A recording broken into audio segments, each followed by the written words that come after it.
Om Namo Bhagavate Vasudevaya. Om Namo Bhagavate Vasudevaya. Om Namo Bhagavate Vasudevaya.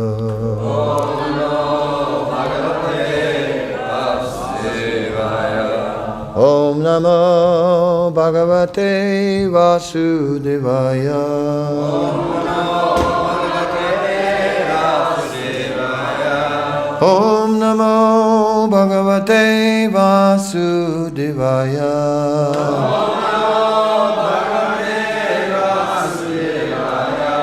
Narayana Namaskritya Naram Chevam Naruttamam Devim Saraswatim Vyasam Tato Jayam Udirayet Nastaparesu Abhadresu Nicham Bhagavata Sevaya Bhagavati Uttama Sloke Bhaktir Bhavati Naistike. We're reading from Srimad Bhagavatam, 2nd Canto, Chapter 10, entitled Bhagavatam is the answer to all questions, text 24.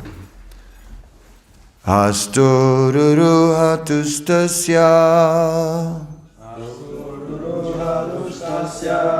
Nana karma chikirsaya Tayastu balavanindra Adanam ubayasrayam. And you did that all by hearing. Very good, huh? Hastoruru hatustasya Nana karma chikirsaya Tayastu balavanindra Adanam ubayasrayam.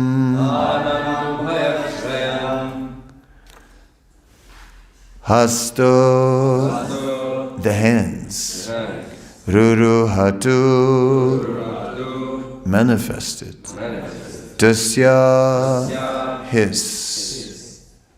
Nana, various. Karma, work. Chikirsaya, being so desirous.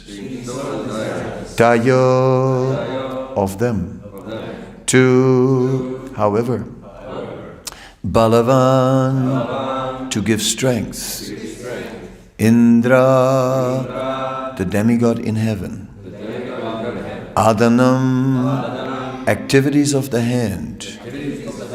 Ubaya astrayam, dependent on both the demigod and the hand. Translation. Thereafter, when the Supreme Person desired to perform varieties of work, the two hands and their controlling strength and Indra, the demigod in heaven, became manifested, as also the acts dependent on both the hands and the demigods. Purport. In every item we can note with profit that the sense organs of the living entities are never independent at any stage. The Lord is known to be the Lord of the senses, Rishikesh.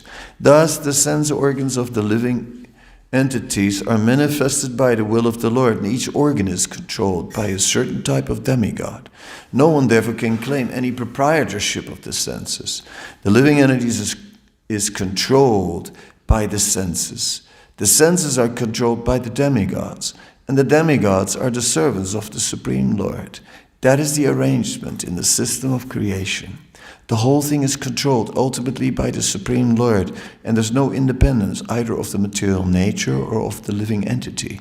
The illusioned living entity who claims to be the Lord of his senses is under the clutches of the external energy of the Lord. As long as a living entity continues to be puffed up by his tiny existence, he is to be understood to be under the stringent control of the external energy of the Lord. And there's no question of liberation from the clutches of illusion, Maya. However, much one may declare himself to be a liberated soul. Om Jnana Timirandasya Gyanandana Salakaya Shakshurun Minitam Yena Tasmai Sri Gurave Namah Shri Chaitanya Manobhistam Stapitam Yena Bhutale Swayam Rupa Kadamayam Tadati Swapadantikam Vandeham Siguram Sita Padakamalam Sri Gurun Vaisnavam Sa Sri Rupam Sagrajatam Sahagana Raganatam Vitam Tam Sajivam Sadvaitam Savadutam Parijana Saitam Krishna Chaitanya Devam Shri Radha Krishna Padan Sahagana Lalita Sivisakam Vitamscha He Krishna Karuna Sindhu Dinabandhu Jagatpate Gopesa Gopika Kanta Radha Kanta Namostate Tapta Kanchana Gaurangi Radhe Vrindavanesware Visabhana Sutta Devi Pranamami Hari Priye Vanchakalpatarubhya Chakri Pasindubhye Vacha Patitanam Pavanebhyo Vaishnavebhyo Namo Namaha Shri Krishna Chaitanya Prabhu Nityananda Shri Advaita Gadadhar Sivasadi Gaura Bhaktavinda Hare Krishna Krishna Krishna Hare Hare Hare Rama Rama Rama Hare Hare.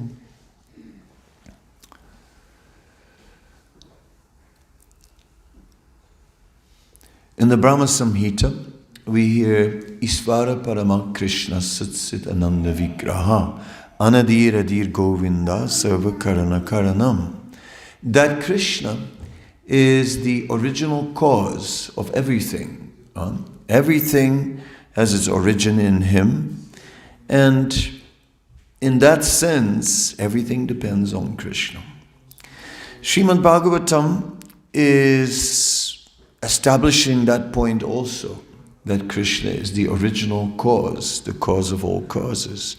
But Bhagavatam is also describing to us in detail how everything expands from the Supreme Lord. Why so much time studying chapters on the creation? Just to thoroughly see how everything is connected to the Supreme Lord. Otherwise we might think, yes, Krishna is the origin of everything, but then he left us alone. Right? After that, he created, in the original time, he created everything, and now we are here. Right? But the Bhagavatam very thoroughly explains how Krishna is there at every moment of our existence. And that for every breath we depend on the Supreme Lord. That for the ability to see, to hear, to smell, to touch, to taste, that all these sensual functions are provided by the Supreme Lord constantly. In the Bhagavad Gita we find the description that there are 5 causes for every action, and Krishna is the principal cause of these actions. For every action, it is Krishna in the form of Paramatma who is involved. And in that way, we cannot do anything without the sanction of Krishna. That is the nature of our existence. Always dependent on Krishna. Krishna is actively expanding himself. We know that the Chaturvyuha, or the 4 expansions, Vasudeva, Sangarsan, Pradyumna, Aniruddha. And that these personalities are also involved with our material existence. For example, it says Pradyumna is the controlling deity of the intelligence. And Aniruddha, he is the controlling deity of the mind.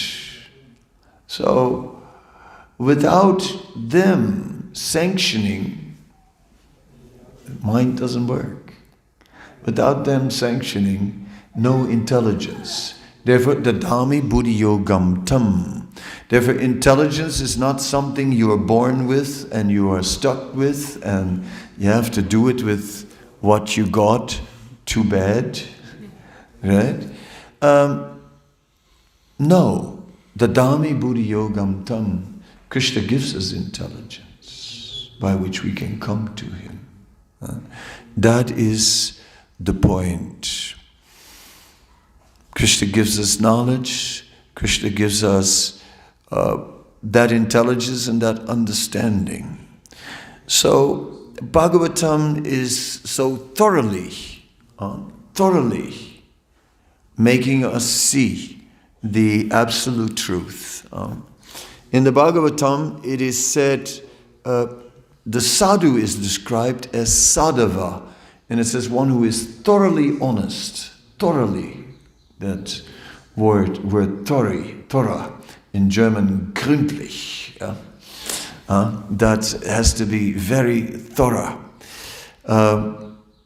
Yes, Krishna is very thorough. More thorough than the Germans. Yes, Krishna is so thorough that everything is part of His plan. There is no wild elements, like those who are part of the organization. They are trying to bring some order into chaos, right? Basically, a Hare Krishna temple is chaos. It begins there. It all begins with chaos.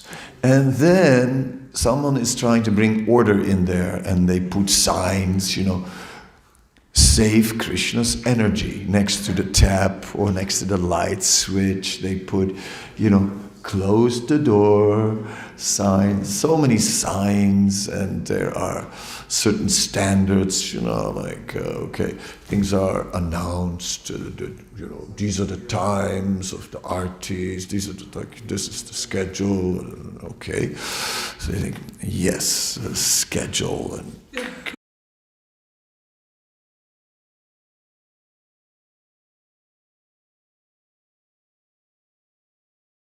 big events, big festivals. And it takes a whole committee. And the committee has to meet many times, and they talk about everything, every detail, what kind of spoons they're going to give, what kind of plates, where to buy them, how to this, how to that. In the end, it's like, it's like endless details, right? And then people come to the festival and they say, oh, it was organized so well, and the management knows that everything went wrong. Right? It's like everything went wrong. It's like, oh God, this got out of hand, that gets out of hand. It always gets out of hand. That's the nature of material existence. It gets out of hand. And I just gave the example of the temple, but you can apply this to any situation, right? Marriage is totally out of hand. It's like a boat on the waves, and God knows what the waves are gonna do. Pray, that is the best thing.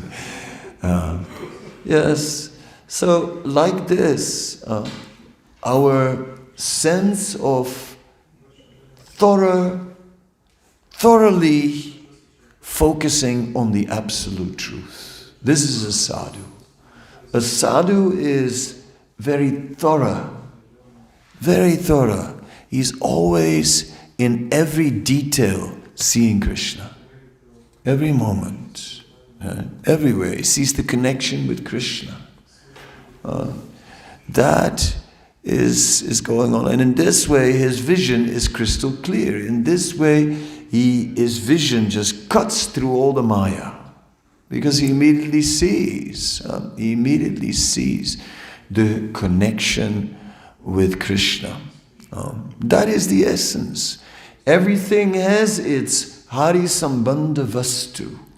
The Hari Sambandha Vastu translate as Vastu is the original form, in German, Gestalt. Yeah?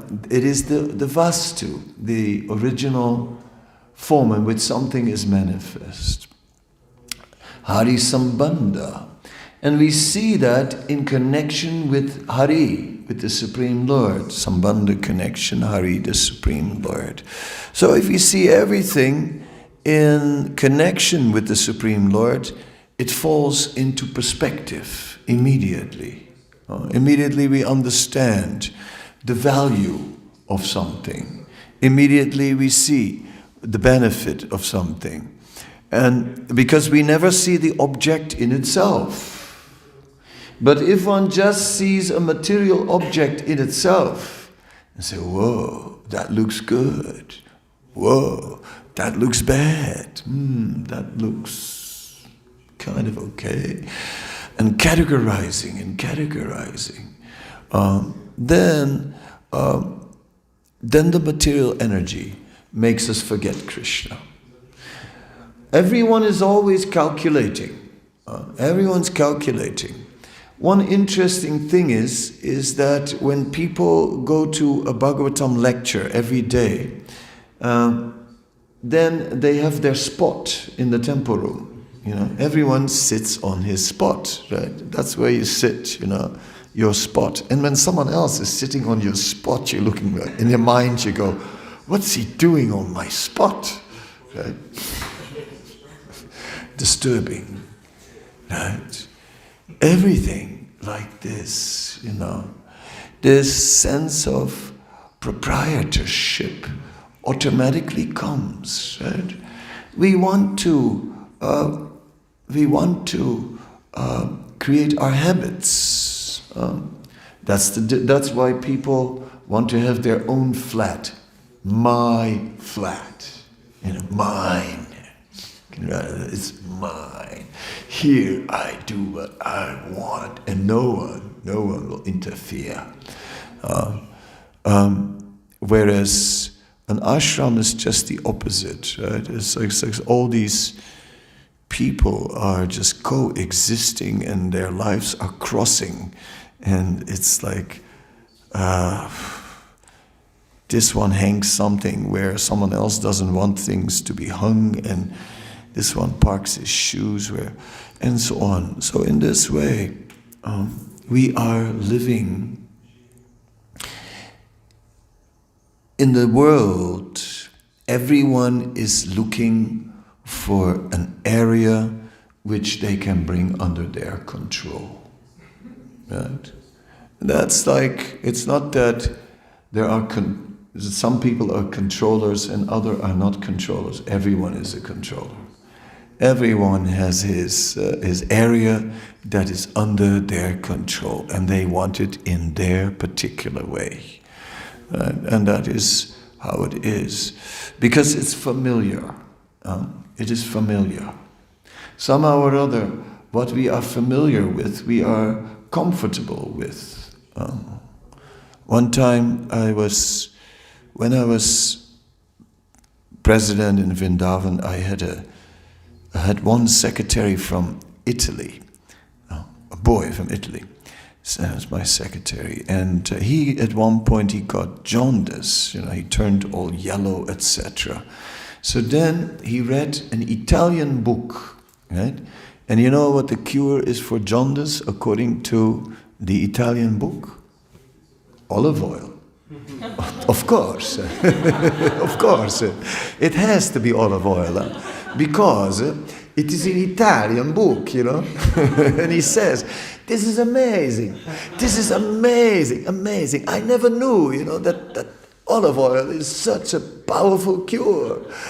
I say, yeah, for Italians. It works for Italians. Because mentally, they are conditioned in this way. So we like to condition ourselves that something is predictable, so that it is under our control. Therefore we want our spot. It's predictable. I know where the sun will shine, and I know when the window opens what will happen. My spot. Like everything we want to try and bring under control. And that is what everyone's doing. And therefore we claim proprietorship, because then no one can interfere with your things. You put a fence around it. So, it's mine. I paid for it. It's mine. It's in my name. I've got the documents for this. It's mine. Here I can say what we're gonna do. Yes.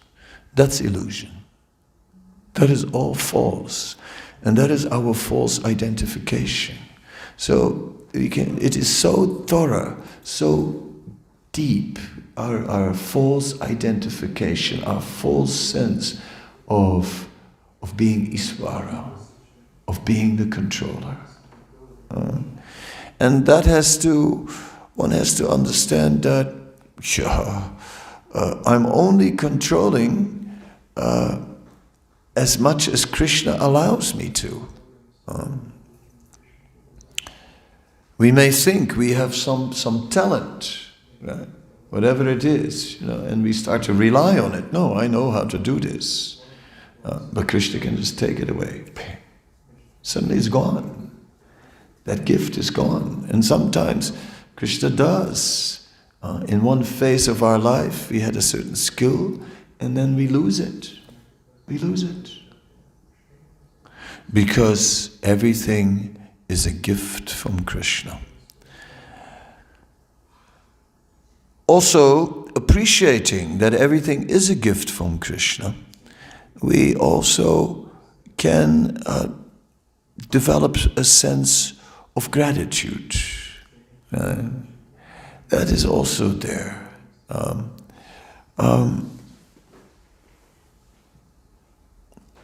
The Christian tradition, they put a lot of emphasis on gratitude. In the Hare Krishna movement, less.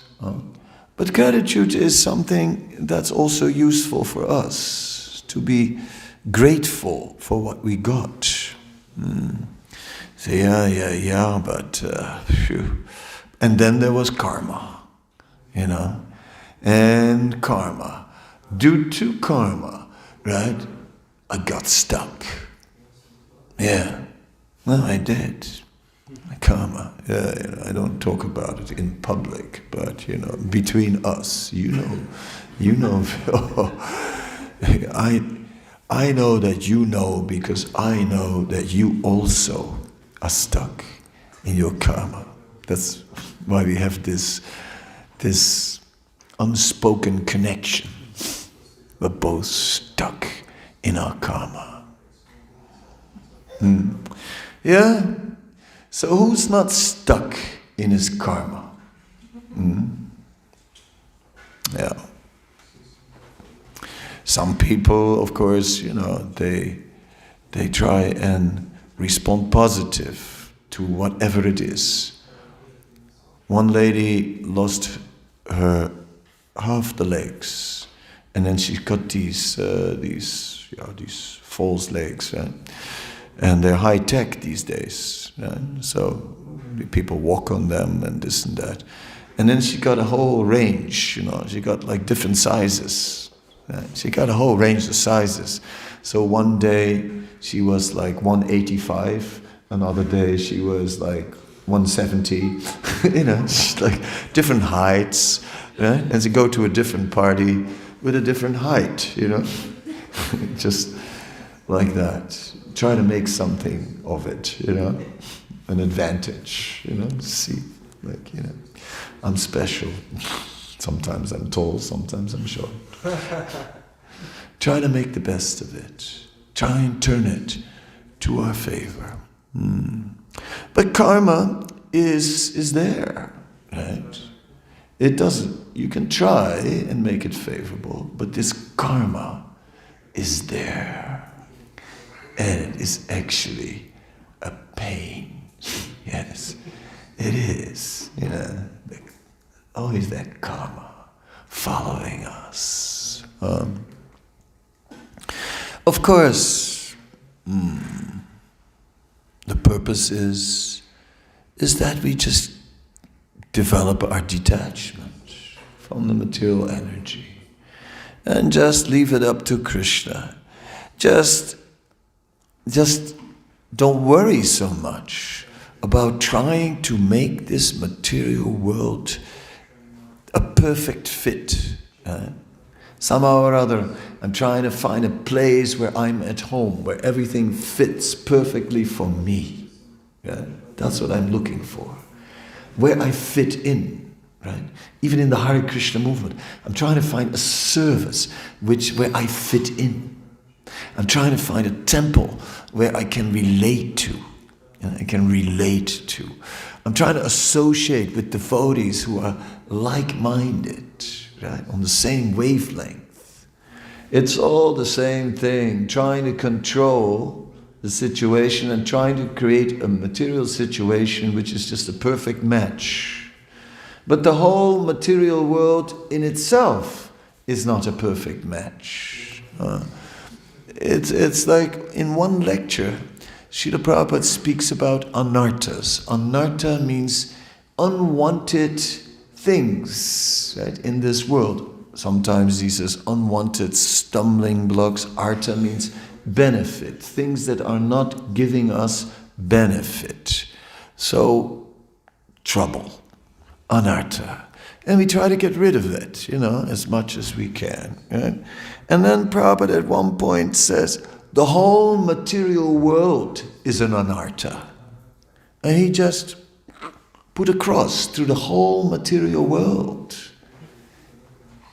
I mean, the whole material world is an anartha. Are you sure? But there are some good things too, isn't it? Some things we like. Nothing. And Prabhupada just... Okay, the material world is an anartha. Next topic, Krishna. That is real Krishna consciousness. Not like, so much for Krishna, so much for me. So much for Krishna, so much for me. Take a little bit back. What could we do? We needed it. It's just an emergency. So to have this sense of dependence on Krishna can only come from very strong faith. Shraddha sapta visvaskaya sudridanischaya Krishna bhakti koila sarva karma kritahai. That the word Shraddha, which means firm faith, that by serving Krishna, all good, all benefits will come. And that therefore there's nothing else to do. No need for anything else. Just that. Just serve Krishna, and all the other things, waste of time, actually. Distraction. Everything else, the glitter of the material energy. Right? Just distracting us. Looks good, but Lamborghini. Waste of time. Yes, just simple Krishna. The material world. I also like the image of the picture of Ganga Devi. Ganga Devi is coming into the material world and is represented by a female deity. And it's very nice that all the demigods, all the devatas have their vehicle, and usually they're carried by some animal. And Ganga Devi is carried by a crocodile. So that's very interesting. Because a crocodile is you could bring up a tiger. And, when it's small, you treat it like a cat, and you just treat your tiger, and milky, tiger, yes. And you can sort of tame a tiger. You can even, to an extent, make friends with a tiger, although, watch out. But with a croc, there's no way. You feed a croc the bottle, from baby time, baby croc, but in the end, when that croc grows up, it will have your leg for breakfast. That's a croc. A totally treacherous creature. Totally, absolutely. There's no question of ever trusting a crocodile.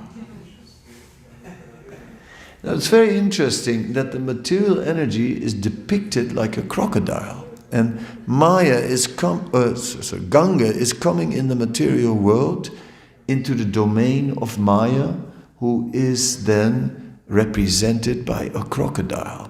And Ganga is riding on the crocodile. So that's Ganga. Ganga comes into the material world and remains transcendental. Yeah? So it's very good to think of the material energy like a crocodile. Don't trust it. Don't trust it for an inch. Watch out. It's a croc. Just when it all looks nice. Yes. Yeah. An expert told me, and they latch on with their jaws and then break your back with the tail. Yeah. Then you're still alive, and then they take you away alive. They don't kill you on the spot, they just drag you away. That's crocodiles. Yeah, that's very interesting.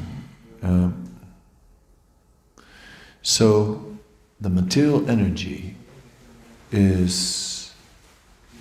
cannot be trusted. That is the point.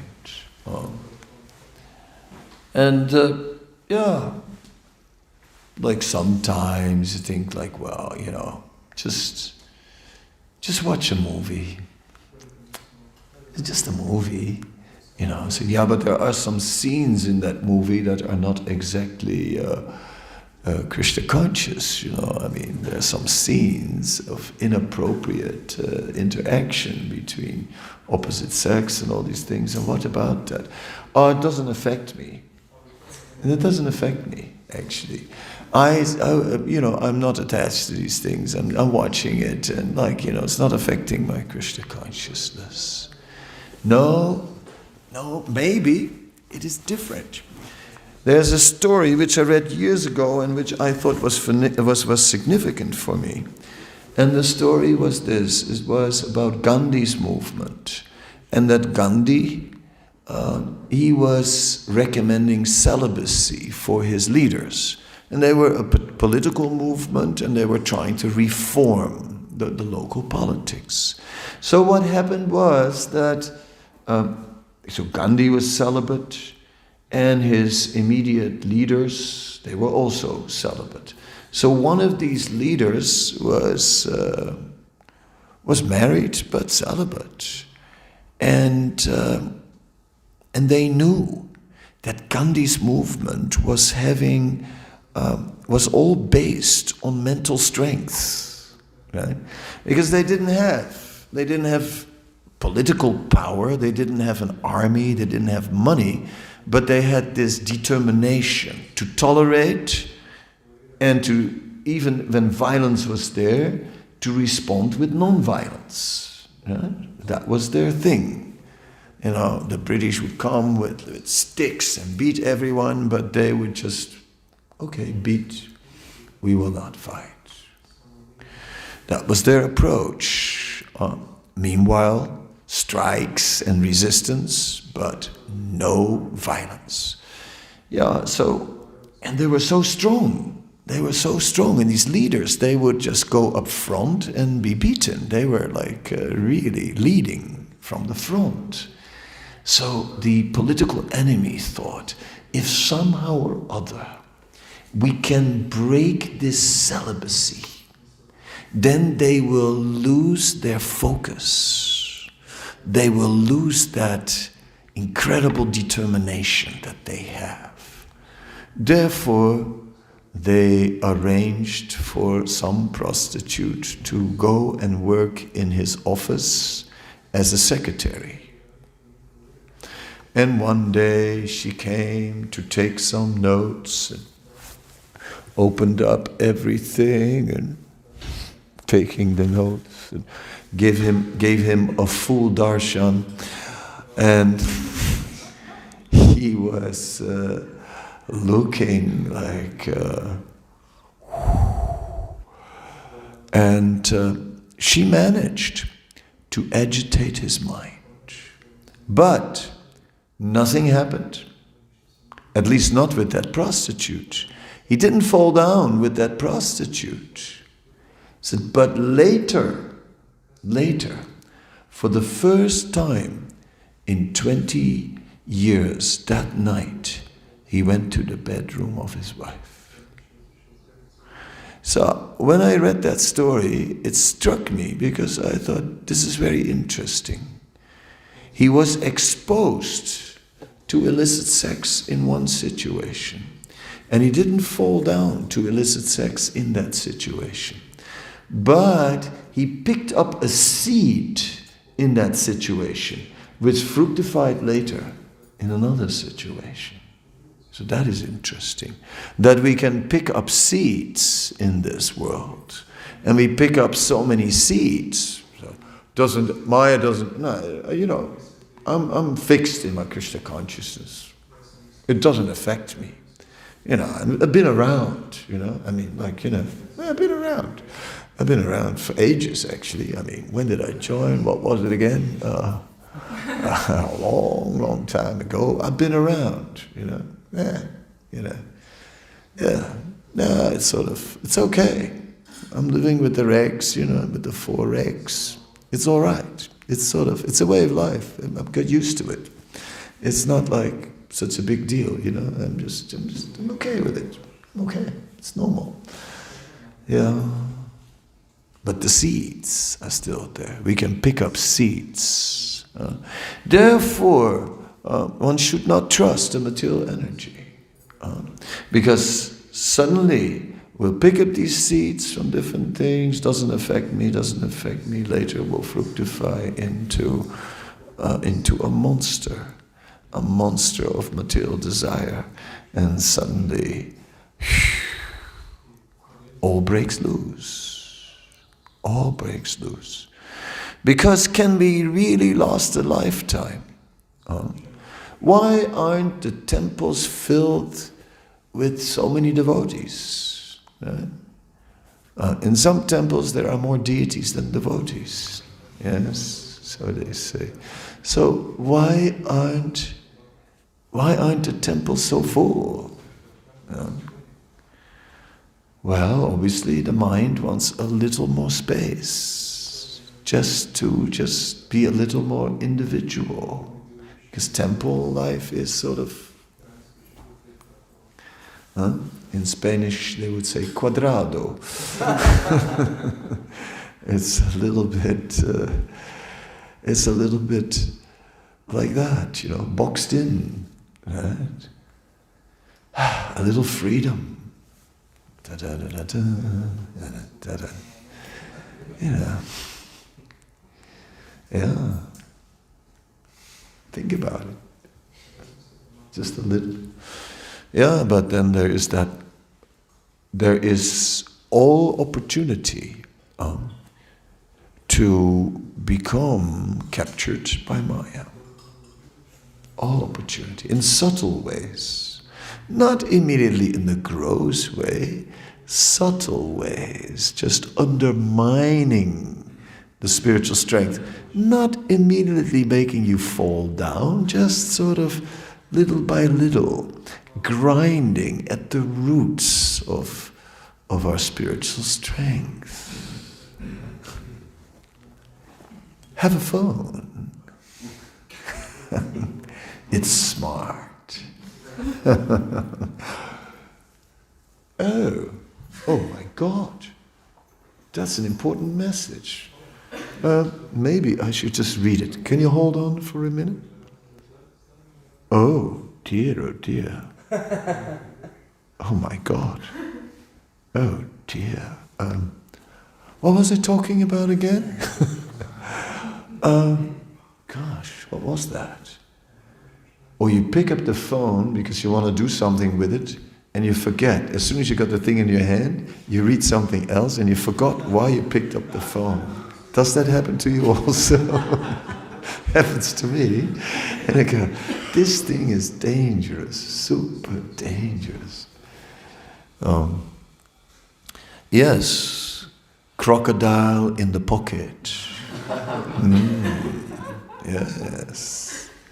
Yes, and so many other crocs. We're living in a colony of crocodiles everywhere, the material energy. And that makes us forget that Krishna is the Supreme Lord. So yes, the Bhagavatam reminds us everything is connected with Krishna. And then the next thing to do is to offer everything back. Like the Ganga. You go into the Ganga, scoop up the water from the Ganga, and offer the water to the Ganga. We're worshipping the Ganga. And because when you do worship, you should use Ganga Jal, water from the Ganga, therefore we're worshipping the Ganga with the water from the Ganga, because what else can we offer to the Ganga? So we scoop up some water from the Ganga with our hands and offering it to the Ganga. It's an interesting point. We take, yes, all the things that Krishna gave us and just offer them back to Him. That's it. Reconnect everything with Him. It was already connected, but now offer it. Everything. Everything. Like if you're going to have a phone, make it a devotee.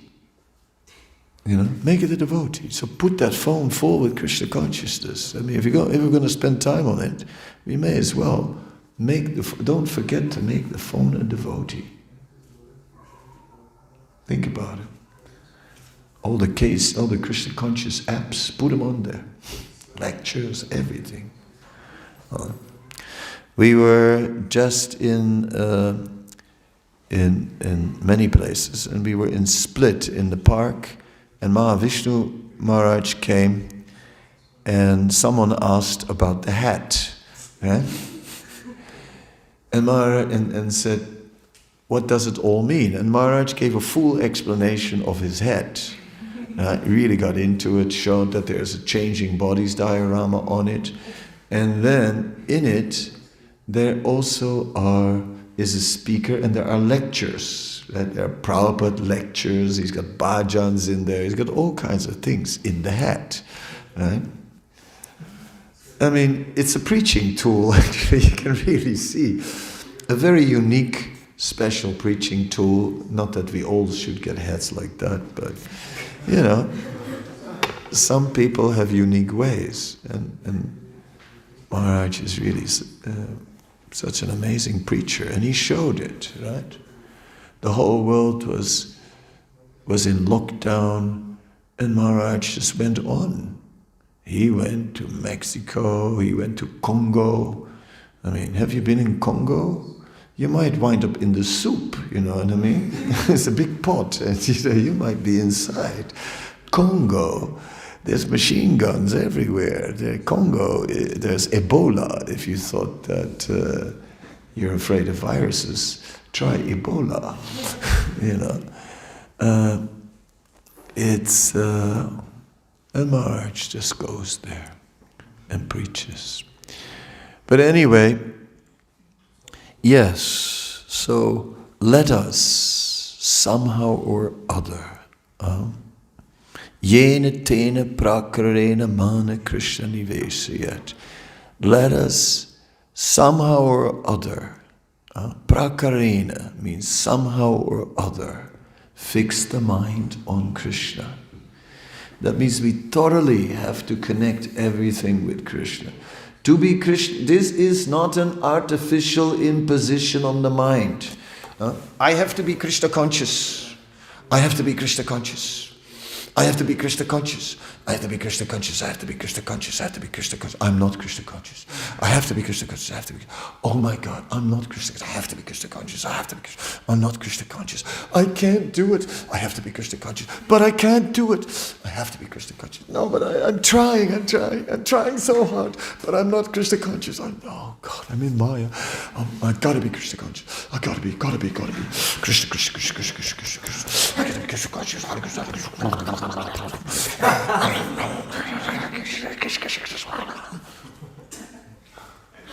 It's not gonna work. That's not how you do it. That's an artificial imposition on the mind. But Krishna consciousness is not an artificial imposition of the mind. Recognize Krishna. See Krishna everywhere. Find Krishna in everything. See Him. See Him. One last story and then I'll stop. It's like that story from the Mahabharata, how Karna was somehow or other given up at birth, right, and brought up as the son of a chariot driver, but he was such a kshatriya, so he couldn't tolerate it. Wanted to be a kshatriya, always this, that. So Dronacharya, who was teaching all the Kuru sons the arts of fighting, he didn't want to accept Karna as a disciple.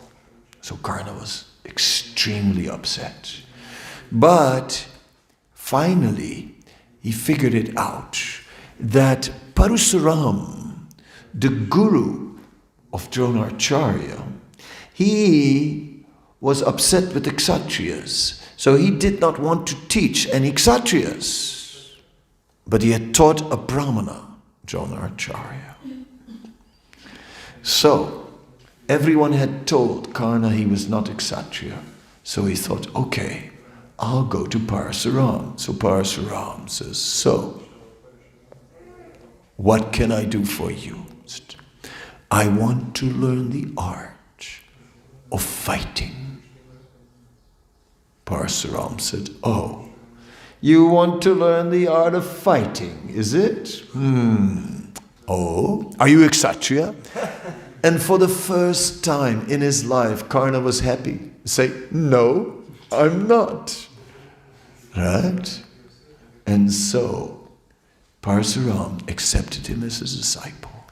What a disciple he was. So much dedication. He served his guru in any possible way, fully attentive to the needs of his guru. One day, Guru Maharaj was a little tired. Disciple was there. Rest your head on my lap and take a nap, Guruji. Guru Maharaj took a nap and using the leg of his disciple as a pillow. Just then, Indra, who was getting worried, this Karna is getting too powerful and he might defeat my son Arjuna. Therefore, Indra took the form of an insect, and on his nose he had a Black & Decker drill, and with that drill he went to the leg of Karna and he drilled a huge hole in there. Guru Maharaj was sleeping. Karna did not move his leg because he cannot wake up a spiritual master. So he tolerated it. Then Parasuram woke up. He saw the blood. He said, what is this? He said, oh, I got stung by an insect while you were resting. Then Parasuram smelled a Kshatriya. He said, how could you tolerate it and not move your legs? You are a Kshatriya. I curse you that at the moment that you need this knowledge the most, you will forget it all. Okay. Very dramatic part of the whole thing, right? Poor Karna, one might say. Anyhow, I stop here with the story and go now into a little explanation of it. And the point is this, is somehow or other, it appears that the tolerance of a Kshatriya is greater than the tolerance of a Brahmana. And that the Kshatriya was able to tolerate that pain which even a Brahmana could not tolerate. Yes, in one sense, in the moment, in the heat of the moment, in the tolerance of the Kshatriya is extraordinary because he has such a fixed mind. He can just fix his mind. Brahmana goes, this hurts. Kshatriya is like, whether it hurts or not, I don't care. Right? So the determination of the Kshatriya is very, very strong. But over time, the determination of the Brahmana is stronger. And why is it so? Because the determination of the Brahmana is based on knowledge. Therefore, in our Krishna consciousness, if we are going to try, I've got to be Krishna conscious, I'm going to be Krishna conscious, I shall be Krishna conscious, I will be Krishna consciousness, but I'm not Krishna conscious. But I must be Krishna consciousness. Oh God, I'm so guilty. How can I be so fallen that I got all this mercy of Srila Prabhupada, such a pure devotee, and still I'm not Krishna conscious. I'm totally not grateful. Oh my God, oh my God. Punish yourself. It will never work. The only way it will ever work if we thoroughly see Krishna everywhere. If we have thorough knowledge that Krishna is involved with everything, because then automatically we will be Krishna conscious. That's the only way to thoroughly see everything connected with Krishna and offer it back to Krishna. Offer it back to Krishna. Thoroughly. That is the point. Okay, I will stop. Any questions, any comments? I have a question and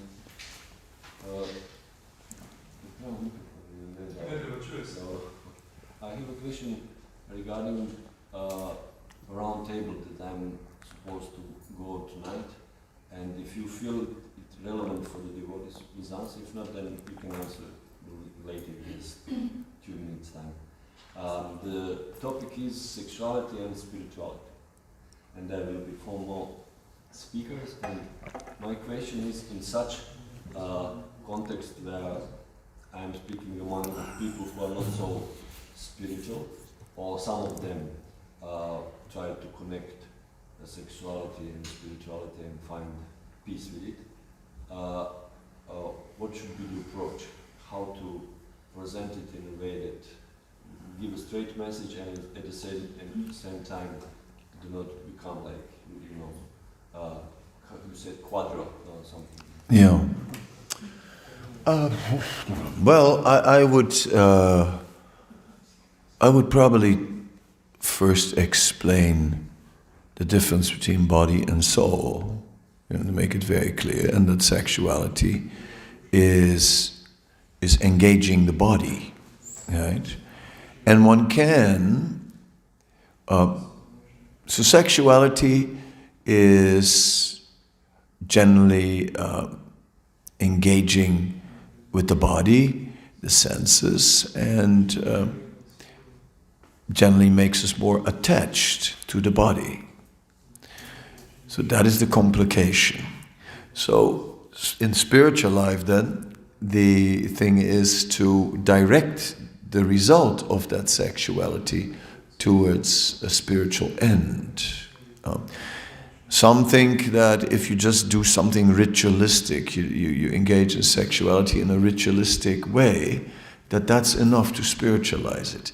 But that's still not enough, because it's really about the fruits. So, therefore, it is said sexuality, yes, but then in essence, it's for producing children.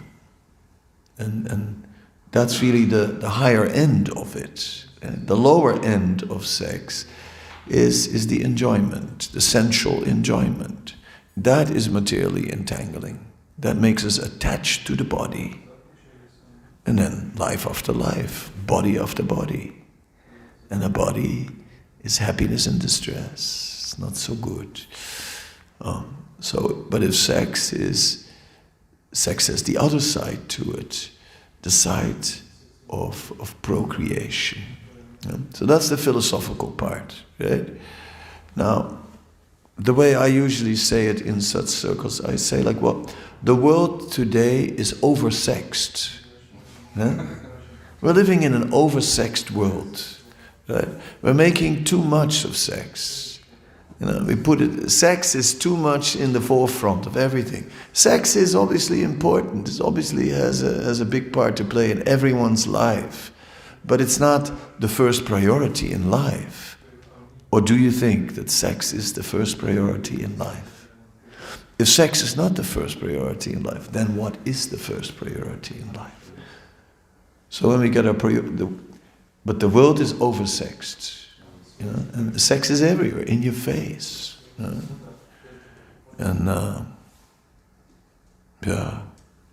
Nowadays it's the LBGT and God knows. And not only nowadays, of course. I mean, when I was a brahmachari for a little while, in between I was actually with my former wife before, but anyway, there was a break, and then I moved in the temple as a brahmachari. And I used to carry all the laundry of the brahmacharis in a huge bundle on my back like a donkey to around the corner.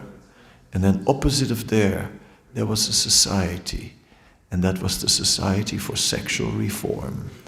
And they had all kinds of posters. And they said, you want to try this? Call this number. You want to try that? Call that number. Now, what can we do? It's everywhere. Yeah, so the world is oversexed. We're advertising sexuality everywhere. I went to a school program, inter-schools, many schools, like 10 classes or something in a hall from different schools. And they had tables with brochures, and 60% of the brochures was about sex.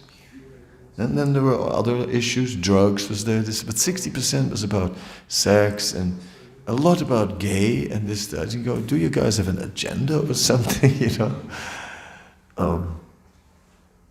Are you sure you're not? Are you really sure? Maybe you are, and maybe you're just not acknowledging it. No, really? Have you thought about that? Think about it.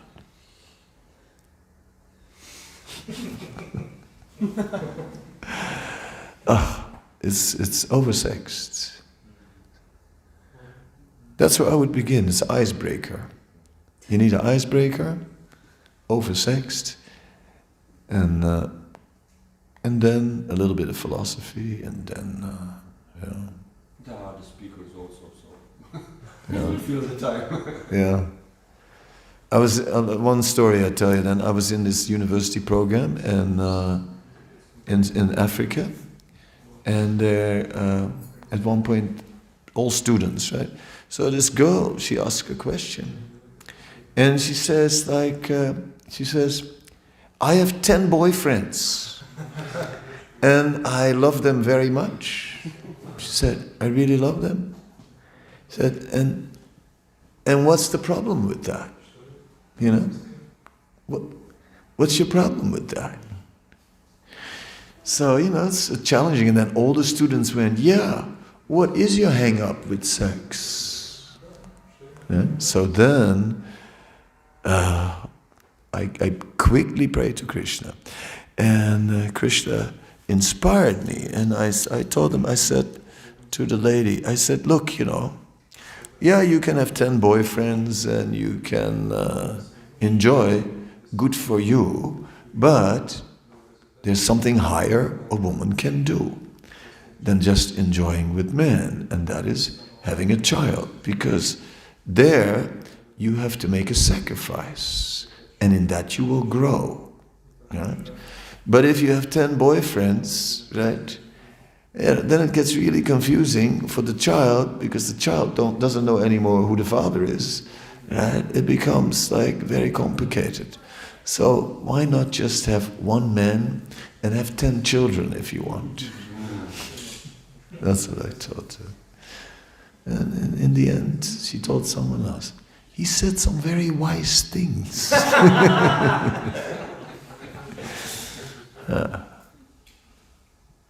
Anyway, good luck.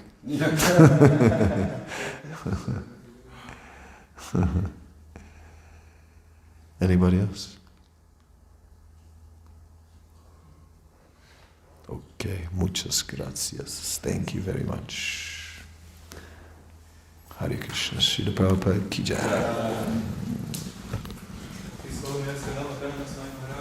Jai.